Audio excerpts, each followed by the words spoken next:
There's something very special about that Bob Dylan film. I'm not even a big Dylan fan, but I've seen it twice. I might even go back and watch it a third time.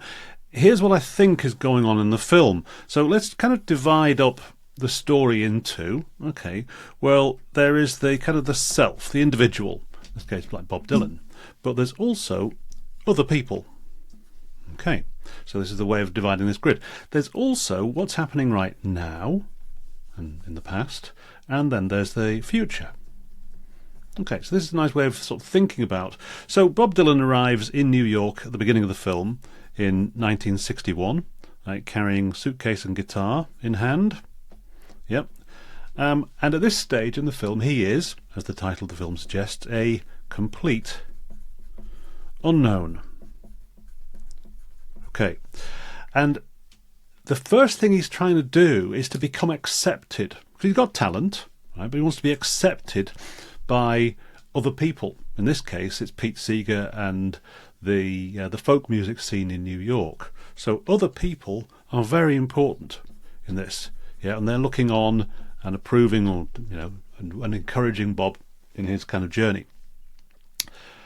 And by the midpoint of the film, so this is 1961, and by 1964, yeah, Dylan has been accepted. He is not a complete unknown anymore. He's a country music star. Okay. However, this isn't enough, because he also wants to grow as an individual. He wants his talent to develop. And he wants to become much more than just a country music player. There's a point in the film where he says, I don't want to be standing alone on the stage playing Blowin' in the Wind for the rest of my life. And that's how he feels. So there's a kind of tension developing here. So there's a tension developing between other people's expectations and his own desire to develop his talent. Now, that's the way the conflict comes in the film.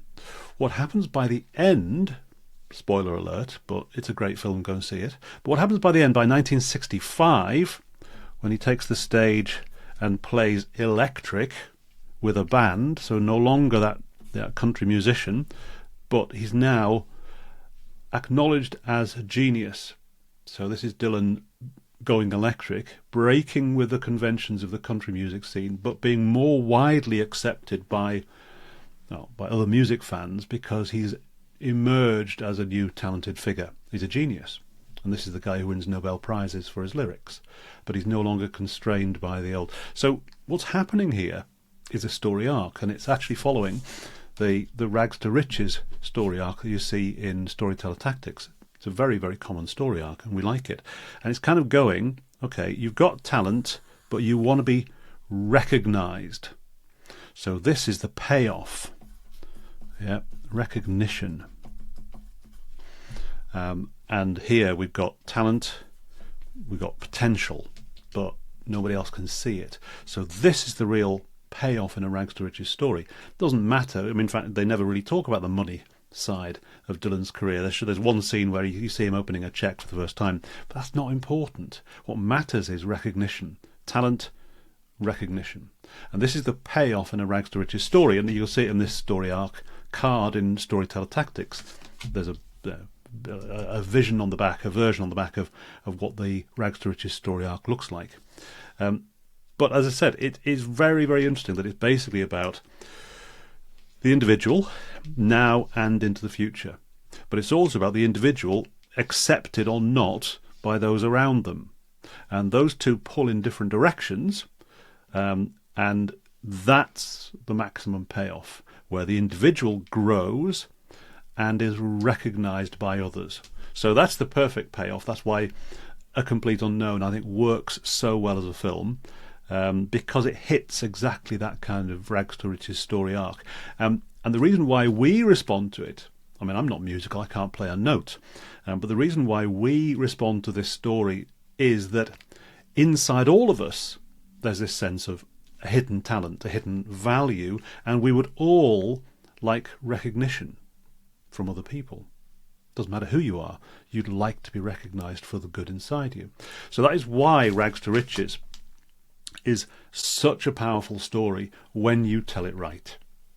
Now, you might be watching this and thinking, well, that's nice to know. I like to know how movies work, but how is this helping me to sell my product or service? I'm in business, I'm not in Hollywood. Okay, well, think of it this way. Okay, you're going to keep the rags to riches structure, but we're going to apply it to a customer story.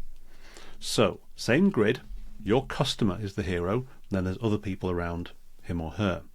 There's now, and then there's the future. Okay, so we're going to do the same kind of rags to riches structure, but this time in a commercial setting. So let's say, for the sake of argument, imagine that your customer, you're trying to sell cybersecurity software. Okay, so you've got a customer who's the buyer of your software. So it's like, I don't know, the CTO at a company. Okay, so who are their others? Well, the others are the other kind of senior members of the company they work for, the other members of the C-suite. Yeah. The C-suite and the colleagues at this company where your customer works. Can't spell. Okay, so these are the others. Okay, now there's obviously a desire for this CTO to be accepted. Yeah, here's somebody who knows what they're doing, who can protect the company from cyber attack. So there's a kind of, your customer is going to use your software, your service, to be accepted as a competent member of the senior team. Okay. There's also an element here of growth. Okay, so in what way are you going to allow your customer to acquire all kinds of new kind of skills, yeah, and new information that will allow him or her to do their job even better? So it's not just about fixing a problem, it's about growing the skills. Okay, so that's about growth. And then the maximum payoff in a rags to riches story is up here. It's recognition.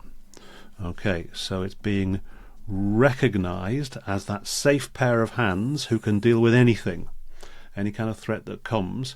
Right now, your CTO is recognized as the person who can solve problems no matter what they are, no matter where they come from. Yes, and your software, your service is allowing that person to be recognized for that skill.